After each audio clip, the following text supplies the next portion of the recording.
Hi friends, welcome to Kritika Designs. இந்த வீடியோல நம்ம beads வச்சு எப்படி leaves வந்து fill பண்றதுன்னு பார்க்க போறோம். ஃபர்ஸ்ட் பாத்தீங்கன்னா பெரிய leaf fill பண்ணலாம். நாம threadல fill பண்ணோம் இல்லையா? அதே மாதிரியே தான் பெரிய leaf அப்படினா இப்படி சென்டர்ல எடுத்துட்டு ரெண்டு பக்கம் நான் fill பண்ணோம் இல்லையா அதே மாதிரியே தான். ஃபர்ஸ்ட் ஸ்டார்டிங்ல மேலே இருந்து நம்ம beads லோட் பண்ணிட்டு சென்டர்ல ஸ்டிட்ச் பண்ணி குட்டி லாக் போட்டோம் இல்லையா? அதுக்கு அப்புறம் பாத்தீங்கன்னா சைடுல பஞ்ச் பண்ணி குட்டி லாக் போட்டுட்டு அதுக்கு அப்புறம் சென்டர் பாயிண்ட் வரும்போது நம்ம beads லோட் பண்ணிட்டு இங்க வந்து பஞ்ச் பண்ணிட்டு குட்டி லாக் போட்டுக்குவோம். இதே மாதிரி நம்ம ரெண்டு பக்கமும் மாறி மாறி beads போட்டு லோட் பண்ணிக்கலாம். நம்ம லீஃப் ஷேப் வரைஞ்சிருக்கிறோம் இல்லையா அதில இருந்து சென்டர் பாயிண்ட்க்கு எவ்வளவு beads வந்து நமக்கு லோட் பண்ண முடியுமோ அந்த அளவுக்கு நம்ம threadல beads போட்டுக்கலாம்.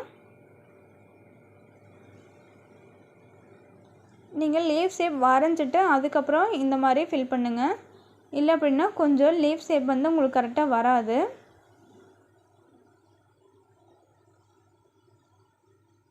இப்போ இந்த சைஸ் லீஃப் இருக்குலையே இதுதான் மேக்ஸिमम சைஸ். இதுக்கு மேல பெரிய லீஃப் வந்து போட வேண்டாம். அப்படி போட்டுட்டு நீங்க beads லோட் பண்ணீங்க அப்படினா அந்த beads எல்லாம் வந்து நீங்க ஃப்ரேம்ல இருக்கும்போது டைட்டா இருக்கிற மாதிரி இருக்கும். கிளாத்தை ஃப்ரேம்ல இருந்து ரிமூவ் பண்ணா beads எல்லாமே வந்து ரொம்ப தொங்கற மாதிரி ஆயிரும். அதனால பாத்தீங்கன்னா மேக்ஸिमम 6 or 7 beads மட்டும் நீங்க லோட் பண்ணிக்கோங்க. அதுக்கு மேல வந்து லோட் பண்ண வேண்டாம். அது மாதிரி லீஃப் சைஸ் மட்டும் போதும். சென்டர்ல இருந்து சைடுக்கு thread போயும்போது வெறும் thread போகும். திரும்ப நம்ம சென்டர் பாயிண்ட் வரும்போது beads லோட் பண்ணிட்டு வந்துட்டு பஞ்ச் பண்ணி குட்டி லாக் போடுவோம். threadல நம்ம லோட் பண்ணோம் இல்லையா அதே மாதிரியே லீஃப் ஃபில்லிங் தான் beadsலயும். நீங்க threadல பண்ற லீஃப்ல நீங்க ஃபர்ஸ்ட் நல்லா பழகிட்டீங்க அப்படினா இது உங்களுக்கு ரொம்ப ஈஸி ஆயிரும்.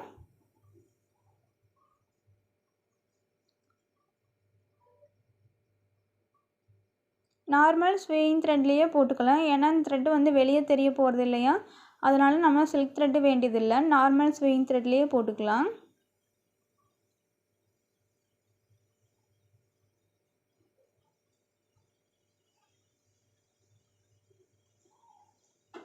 tulip needle நீங்க யூஸ் பண்ணலாம். நம்பர் 23 அது மாதிரிலாம் நீங்க யூஸ் பண்ணிக்கலாம்.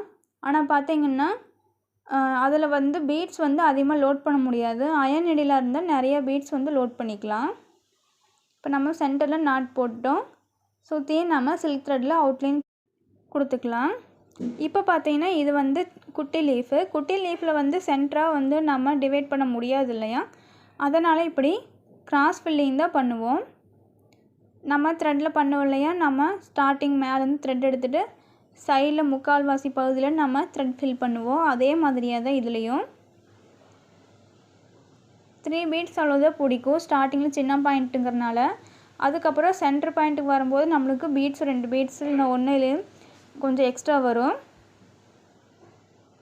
அது மாதிரி அந்த லீஃப்க்கு எவ்வளவு பிடிக்குதோ அது மாதிரி நம்ம இப்படி கிராஸா fill பண்ணிக்கலாம். கேப் இல்லாம fill பண்ணிக்கணும். கடைசியா நம்ம 2 beads மட்டும் போட்டுக்கலாம்.